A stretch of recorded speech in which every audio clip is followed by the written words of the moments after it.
दोस्तों ये जो सीआरपीसी की धारा 482 है, जो अब नए कानून में भारतीय नागरिक सुरक्षा संहिता की धारा 528 में है दोस्तों, और इसमें किसी भी एफआईआर को रद्द करने के प्रावधान करे गए हैं दोस्तों। और ये जो एफआईआर को रद्द करने यानी कि क्वैश करने की जो पावर है दोस्तों, वो किसी मजिस्ट्रेट कोर्ट या फिर सेशन कोर्ट को नहीं सौंपी गई है दोस्तों, बल्कि ये केवल हाई कोर्ट के पास में है दोस्तों। कोई भी स्टेट के जो भी हाई कोर्ट है उनके पास में। और दोस्तों होता क्या है, जब भी पुलिस कोई एफआईआर करती है और अगर एफआईआर में लगाए गए आरोप सही साबित होते हैं तो चार्जशीट दाखिल होती है। अगर एफआईआर में नामजद या फिर नाम बताए गए कोई व्यक्ति को कोई शिकायत है दोस्तों और उसे लगता है कि जो भी एफआईआर है वो कानूनी प्रक्रिया का दुरुपयोग है दोस्तों, तो और अगर ये जो झूठे आरोप लगाए गए हैं या एफआईआर करी गई है, चार्जशीट पेश करी गई है और ये प्राकृतिक न्याय के सिद्धांतों के खिलाफ है, तो दोस्तों बीएनएसएस में इसको रद्द करवाने या फिर एफआईआर को अमान्य घोषित करवाने के लिए दोस्तों ये हाई कोर्ट के तहत जो है ये पावर दिए गए हैं दोस्तों। और सुप्रीम कोर्ट ने भी इसमें 7 गाइडलाइन दिशा निर्देश जारी करे हुए हैं दोस्तों, जिनका पालन सभी हाई कोर्ट को किसी भी लंबित जो भी आपराधिक कार्रवाई है या एफआईआर है उसको रद्द करने के लिए सीआरपीसी 482, जो मैं फिर रिपीट कर रहा हूं, भारतीय नागरिक सुरक्षा संहिता की 528, ये हाईकोर्ट की अंतर्निहित शक्ति का प्रयोग करते समय करना चाहिए दोस्तों। जहां पर एफआईआर में लगाए गए आरोपों में समझिएगा दोस्तों किसी भी तरीके का मैट्रिमोनियल डिस्प्यूट है, सबसे ज्यादा 498 है, बीएनएस 85 को क्वैश करने के लिए हाई कोर्ट में इस धारा का इस्तेमाल किया जाता है दोस्तों। कहां करना चाहिए, जो सुप्रीम कोर्ट की गाइडलाइन है, अगर प्रथम दृष्टिया कोई अपराध नहीं बनता है या फिर आरोपी के खिलाफ कोई मामला नहीं बनता है, जहां एफआईआर या शिकायत में जो लगाए गए आरोप है और उनके समर्थन में जो एविडेंस कलेक्ट किए गए हैं दोस्तों, जो किसी अपराध के होने का खुलासा नहीं करते और आरोपी के खिलाफ मामला नहीं बनाते हैं, जहां एफआईआर में लगाए गए आरोप कॉग्निबल ऑफेंस यानी कि संज्ञेय अपराध नहीं, पूरा ब्रीफ वीडियो बनाया है, अभी आप जाकर देख सकते हैं, लेकिन गैर संज्ञेय अपराध है, वहां क्या होता है दोस्तों कि मजिस्ट्रेट के आदेश के बिना पुलिस जो है वो पुलिस द्वारा ना जांच शुरू की जा सकती है ना एफआईआर लिखी जा सकती है। जहां एफआईआर या शिकायत में लगाए गए आरोप तुच्छ प्रकृति के हैं, छोटे हैं दोस्तों, असंभव है, जहां पर कोई भी विवेकशील व्यक्ति होता क्या है,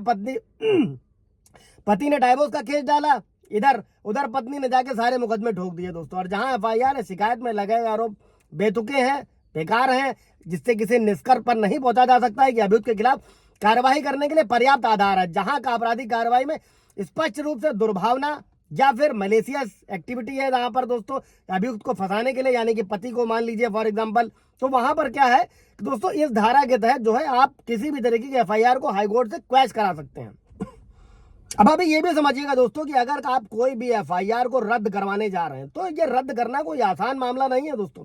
ये कई सारे विशेष कानूनी कारणों पर आधारित होना चाहिए। अगर आप भी जा रहे हैं तो वो क्या कारण है, क्या ग्राउंड है, क्या रीजन है, आप अपने केस में क्या लगा सकते हैं, कि इस वीडियो से आपको क्लियर होने वाला। और एफआईआर रद्द करने के आधार में ये सारी चीजें शामिल होनी चाहिए, नोट रखिएगा। कोई सवाल जवाब होगा कमेंट में पूछिएगा और लिखते जाइएगा अपने केस के लिए दोस्तों। सबसे पहले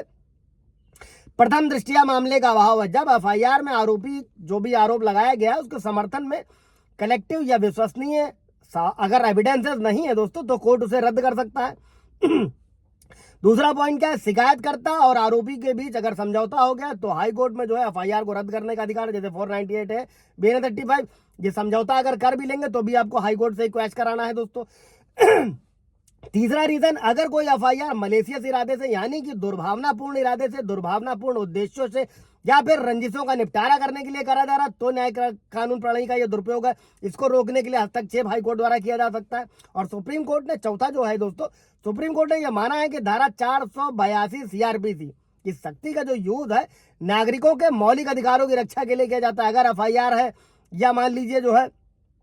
कोई कथित अपराध है दोस्तों जिसमें वो निर्देश है, तो भी कोर्ट जो है एफआईआर को रद्द कर सकता है अगर एफआईआर तुच्छ है या फिर निराधार आरोपों पर आधारित है। ये छठा पॉइंट है दोस्तों, या जब किसी आरोपी को तथ्यों से छेड़छाड़ करके झूठा बताया जा रहा है, दुर्भावनापूर्ण तरीके से जो है आपराधिक कार्रवाई करी जा रही, तो भी कोर्ट क्या कर सकता है, शिकायत को रद्द कर सकता है, क्वैश कर सकता है। और अगर जांच के दौरान दोस्तों किसी तरीके की अनियमितताएं मिलती हैं या उल्लंघन कानून का किया जा रहा है तो भी कोर्ट एफआईआर को रद्द करने पर विचार कर सकता है। अगर अभियुक्त पर पहले भी उसी अपराध के लिए मामला चलाया जा चुका है तो उसे दंडित किया जा चुका है तो दोहरे खतरे के आधार पर एफआईआर को क्वैश किया जा सकता है। नवा पॉइंट क्या है दोस्तों कि न्यायालय उन मामलों में एफआईआर को रद्द कर सकता है जहां विवाद पूरी तरीके से वाणिज्यिक यानी कि सिविल होता क्या है, सिविल मैटर्स में लोग